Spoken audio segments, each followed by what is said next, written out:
I'm not dependent on punch power, you know. You know what, it takes a lot more than that to be a great fighter. A lot more than that to be a great fighter, so there's various ways I'll win. But I got the fighter spirit, and that's how I'll go in there and break him down with my spirit. After this. But he can't though. That's what I'm saying. Like, he's not even equipped to fight this dude. He's not. It's going to have to be a bunch of stuff in there. Joshua will punish this man. It's impossible for somebody like Anthony Joshua, who is so big and so strong, to even think he's going to take it easy. Because even if he tries to take it easy, he's so powerful, so strong that even those punches that are being... Anthony Joshua warned Jake Paul during the press conference, saying Jake is being unrealistic if he thinks he can beat him. Joshua also said he is mainly taking this fight for the money because it is a business move for him. But he made it very clear that once they are inside the ring, he is the much better fighter. I deliver what I was supposed to deliver years ago. I deliver what they ran from. I deliver what he asked for $50 million for. I'm gonna give him a $50 million knockout. I honestly listen to what people say sometimes. They're avoided, this person's running. I honestly think some people are deluded. Really, I do think that they've got some sort of a long-term concussion, because no one's running. In terms of 50 million, I'm a businessman. If there was 50 million on the table... Chris Algieri explains that this fight gives Anthony Joshua a perfect chance to return to the ring. After being inactive for a while and coming off a loss, Joshua can use Jake Paul as a warm-up to rebuild his confidence and get back into rhythm. According to Algieri, the fight lets Joshua earn a big payday with very low risk. He even compares it to a controlled sparring session. Algieri says Joshua gains financially, mentally, and physically, which makes this fight a smart comeback choice. What are we talking here? Like, it's going to be an exhibition? No, it's a fight. You're a heavyweight. You're calling out heavyweights. You're calling out a heavyweight. You're calling out Anthony Joshua, former world champion. You're calling him out on short notice. It's a fight. You're going to wear 10-ounce gloves and you're going to fight 10 rounds, and that's what it is. I don't understand any idea of anything else. Oh, it's going to be 8-2s? Is it going to be 15-ounce gloves? What the hell are we doing? This is boxing. You want to fight a real guy? You're fighting a real guy, which I am very respectful. And I respect the hell out of Jake Paul if he does step in the ring with Anthony Joshua, no matter what happens. Kid's got balls of steel, and I applaud you. Well, the reason I say we don't know yet, because Jake Paul has fought in his last fight with Gervonta Davis was going to be an exhibition. They had to do that because of the weight difference. This is still a weight difference here. I mean, Anthony No, Joshua, there's not. No, it's not. It's heavyweight. It's the same weight class. Well, what do you consider Jake Paul, cruiserweight or heavyweight? Heavyweight. How much did he weigh his last fight? He's fought at cruiserweight. He's also fought at heavyweight. Against Tyson was at heavyweight. What was his last fight? He's a cruiser. He's a heavyweight. What was he his was last too? fight? It was his last Mike fight was Tyson. at cruiser against Chavez. Whatever, you know what I mean. Like the reason Gervonta Davis fight. He fought Chavez after Tyson. I guess Tyson was that long ago. Wow. Yeah, it was a year ago. This week, I was looking at my Instagram memories. I was in Dallas, Texas, getting ready for me pooping my pants on Netflix. That was about a year ago. Exhibition. These are questions that are asked. These are questions that are. Eddie Hearn says Anthony Joshua is definitely interested in fighting Jake Paul, but the team has to be careful because Jake is unpredictable. Jake has a history of agreeing to fights and then canceling or delaying them at the last minute, which makes planning difficult. Because of this, Joshua's team must stay ready for sudden changes. Hearn also says that if Jake is serious this time, the fight could give Joshua one of the biggest paydays of his career. But he stresses that they must balance excitement with caution so Joshua can benefit from the fight without facing unnecessary problems. Hearn makes it clear that dealing with Jake Paul requires patience and smart management. JJ Paul news seemed to come to a surprise for many. How close are we to making that fight, Eddie? Not that close. I mean, there are conversations. There's a lot of hurdles to overcome. But if he's serious about the fight, and if it can get made, there's a very good chance we'll do it. Is it on Netflix, and what did DAZN have to say of the fact that it made? One of the hurdles to overcome. But we were going to have an 8-round run out in December. Just so happens it might be against Jake Paul.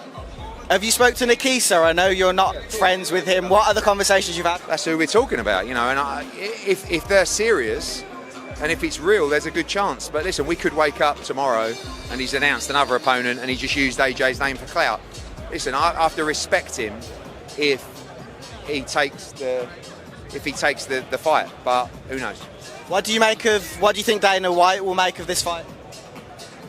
I mean, he did Mayweather against McGregor. He doesn't like Jake Paul. I really couldn't care less what he thinks about the fight. AJ's going to make close to or around a career high payday, and will take. Paulie Malignaggi says that Anthony Joshua will take this fight seriously even if it is called an exhibition. He explains that Joshua has never underestimated any opponent, and when he steps into the ring, he comes with full focus, power, and skill. Malignaggi says Joshua's discipline and timing allow him to take advantage of mistakes quickly. Ryan Garcia agrees, saying that even if Joshua tones down his intensity, his natural power still makes him dangerous. Both analysts agree that Jake Paul is facing real danger. Joshua's experience against top heavyweights allows him to control distance, pace, and the whole fight. They say Paul will need real strategy and toughness, because one wrong move could have serious consequences. This is definitely out of the bag. Yeah, the Fight for 84, big boxing movie that's hitting Netflix soon about the Olympic 84 team starring Jamie Foxx and Chris Algieri. I am not starring in anything, but whatever. Yeah, no, I got a credit. I'm in it. I got some lines. So that's amazing. That is so cool. I mean, this couldn't get any cooler. You're now in the movie, which is absolutely absurd. Yeah, what a day. Hopefully, what a life. Hopefully, maybe there'll be more of this. Who knows? I think it's just the beginning. I think this podcast is numbered. Our days are numbered. No way. I'm never letting this go, Dan. This is. I'm a ride or die. I hope you get so big and become such a big actor that you are like delaying production because you have to film our podcast in your trailer. Chris is in his trailer. Wait, he's got to finish his podcast with Dan. They're like, who's Dan? Johnny Drama style. Yeah, love it. Yeah, just when he was on the set total for diva. Towns. Just total diva in every way possible. Yes, like we said, this episode is brought to you by ppv.com. December 6th, we're going to see Pitbull Cruz versus Lamont Roach. And guess what? We're going to talk to Lamont Roach on this episode. I caught up with Lamont and to get his thoughts on the fight with Pitbull, to get his thoughts on Jake Paul and Anthony Joshua, which we're going to get to in a second, to get his thoughts on 140, potentially fighting at 135. That's coming up in just a little bit with Lamont Roach. Don't forget to order that fight with us at ppv.com and all the good stuff that comes along with that. That's December 6th. Lamont Roach is an awesome interview. Great guy. Awesome guy. Forget the interview. He's just a good dude. I told you to tell him what's up. You probably didn't. He said what's up. He goes, where is he? I said, he's on a movie set. He goes, oh, yeah. He's got those movie star looks. See, that's what I get. But yeah, no, he's a good dude. We see him. He trains down in Florida now. He's over at the Pro Box TV training facility, so we get to see him down there training. He's whipping on all the guys over there. But good people, good dude. Good. His dad's awesome. His brother Jordan's great. He's another one to look out for. I think is he a flyweight? I think he's a flyweight coming up, or a bantamweight. But yeah, great family, good boxing family, great boxing heritage. Yeah, and I can't wait for that mega card. Big card December 6th, and he's the headliner. So we're going to get to him in a second. Some big news broke. Shocking news. According to Ring Magazine, Anthony Joshua is going to step in for Gervonta Davis and fight Jake Paul. We don't know yet if it's an exhibition. We don't know yet the rules set. We don't know the date. These are preliminary talks that are ongoing. Yes, I work for MVP. Dave Allen says people are wrong to think Joshua should avoid fighting Jake Paul just because the matchup seems unusual or entertaining. He points out that Joshua is still in top shape, and unlike retired fighters, Joshua still has speed and power. Allen explains that fans often treat these fights like jokes, but Joshua's athleticism and skill make him a serious threat. This fight is not just for show.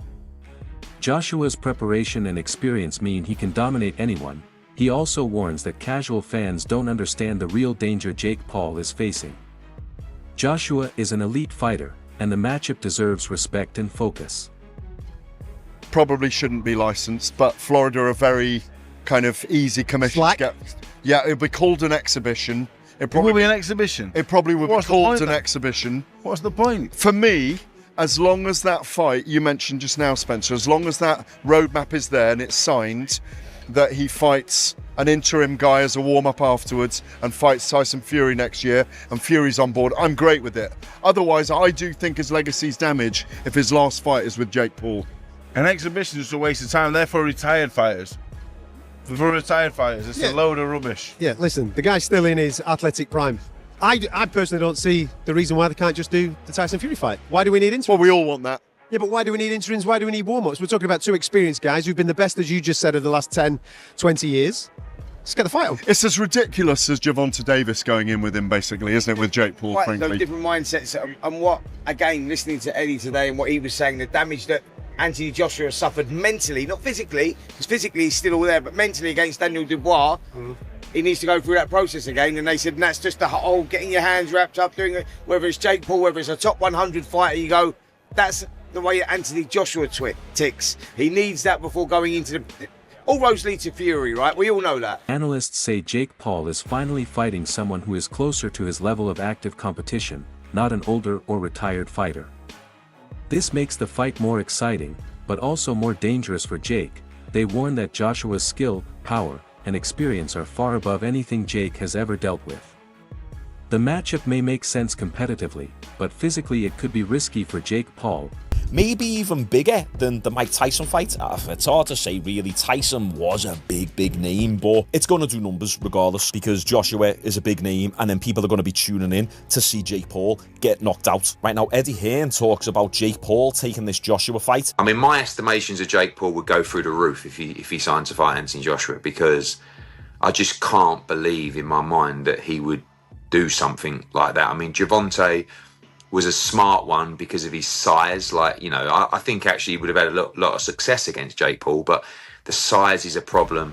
But this would just be, you know, like if Jake Paul was to take the fight with AJ, you'd really have to maybe carry his balls in a wheelbarrow on the ring walk, you know, because that would be, because AJ wouldn't mess around in there, you know. So it would be huge, but nothing, you know, to tell you it's close, just a few conversations so far. Damn right, if Jake Paul takes this fight, he's got some major balls on him. And I know people hate influencer boxing, but come on, he's not fighting an old, retired, past the prime MMA fighter. No, he's fighting a legit boxer who's massive, 6'5", 6'6", jacked, 240, 250 pounds, shredded, power puncher. Do we need to remind ourselves of what Joshua did to Francis Ngannou? Francis Ngannou was coming off a pretty good performance over Tyson Fury. He didn't get the win in that fight, but you could argue that he did actually win that fight. And Ngannou, throughout his entire MMA career, in 4-ounce gloves, very rarely got hit. He could take a punch. He's got a big, fat African head.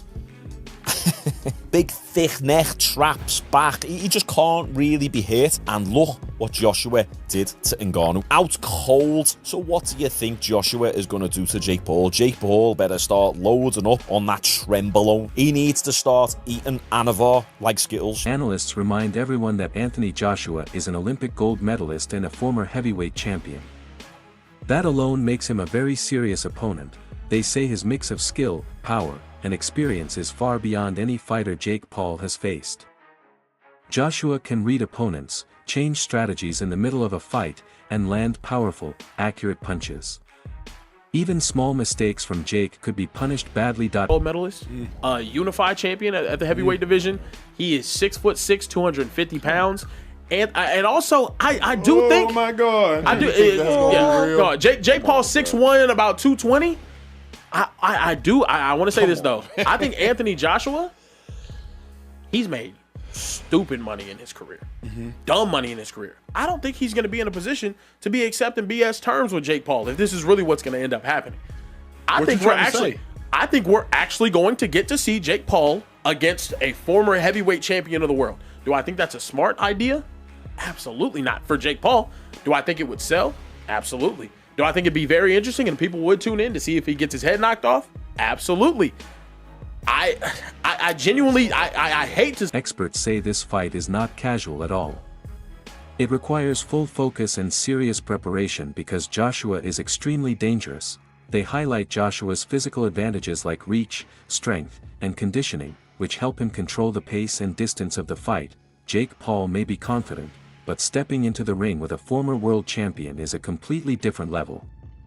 Analysts point out that Joshua's experience fighting top heavyweights has sharpened his timing, defense, and ring IQ. They conclude that this is a real test for Jake Paul, and Joshua's elite ability makes the fight intense, competitive, and risky.